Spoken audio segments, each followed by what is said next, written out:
Neuroplasticity is a term that you're probably hearing a lot about. And again, with all this funding for neuroscience, there's been a lot of study on neuroplasticity and how to best support its process.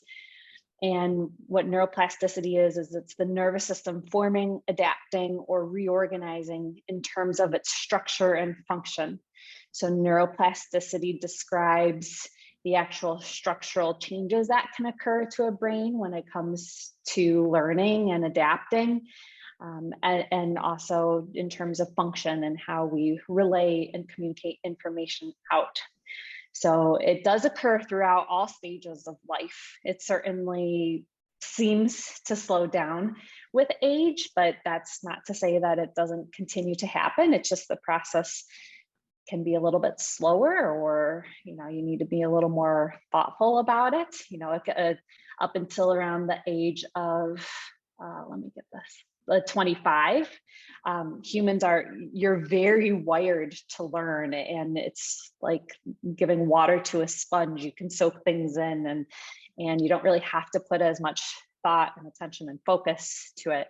But past that point, the way that our bodies are evolving and changing through age, we benefit from harnessing those factors such as attention and focus and sleep being particularly important to facilitating neuroplastic changes in the brain. I also wanted to point out here too, similar to the parasympathetic and sympathetic relationship, is that there's all this excitement. Oh, we're going to work on your neuroplasticity today, or you're changing your brain by learning these things. But neuroplasticity doesn't exclusively describe what you would think of as a positive process of learning things. But neuroplasticity is also includes and encompasses maladaptive processes.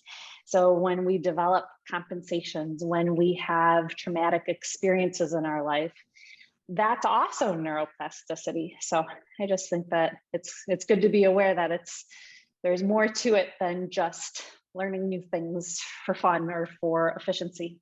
Yeah, when we talked with Adrienne Lowe about centralized pain, so centralized pain, not the peripheral pain of a message coming in the brain protecting, but a centralized pain pattern is exactly what you're talking about, Kate. I mean, it is a neuroplasticity in a negative way that creates a circuit of pain that gets stimulated with a lot of different things, from emotions, touch, proprioceptive, temperature. Any of those can facilitate or trigger, a response now that's been hardwired.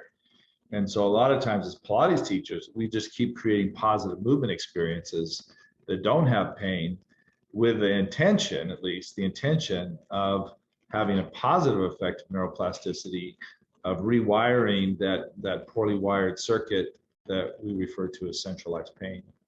What are your thoughts on that, as far as us as Pilates teachers being able to, we might have an hour a week or 2 hours a week. What is it that we're actually, facilitating as it pertains to neuroplasticity?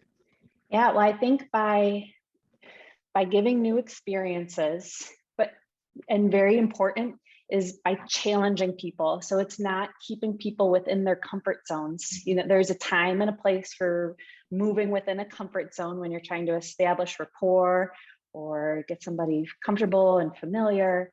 But you have to take them to that point where they're being challenged and they're exerting, and you see it on their faces. You see the intense focus. You see the sweat beads starting to drip. So that's a really key thing that you can start to integrate as a movement professional now